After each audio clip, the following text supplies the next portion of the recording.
বৈষম্য বিরোধী ছাত্র আন্দোলন ঘিরে ছাত্র জনতার গণ-অভ্যুত্থানে নিহতদের নামের তালিকা প্রকাশ করেছে সরকার।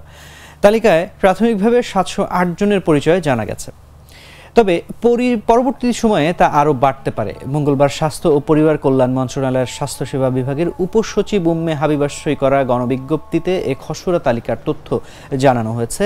এতে বলা হয়েছে, জুলাই আগস্টে সংগঠিত বৈষম্য বিরোধী ছাত্র আন্দোলনে বিভিন্ন সরকারি ও বেসরকারি হাসপাতাল এবং জেলা পর্যায় থেকে সংগৃহীত ছাত্র জনতার অভ্যুত্থানে নিহতদের নামের খসড়া তালিকা স্বাস্থ্য ও পরিবার কল্যাণ মন্ত্রণালয়ের স্বাস্থ্যসেবা বিভাগের ওয়েবসাইট এবং স্বাস্থ্য অধিদপ্তরের ওয়েবসাইটে প্রকাশ করা হয়েছে। তথ্য সংশোধন বা সংযোজন করার জন্য ওয়েবসাইটে প্রকাশিত তালিকাটি 23 সেপ্টেম্বর থেকে 6 অক্টোবর পর্যন্ত সর্বসাধারণের জন্য উন্মুক্ত থাকবে।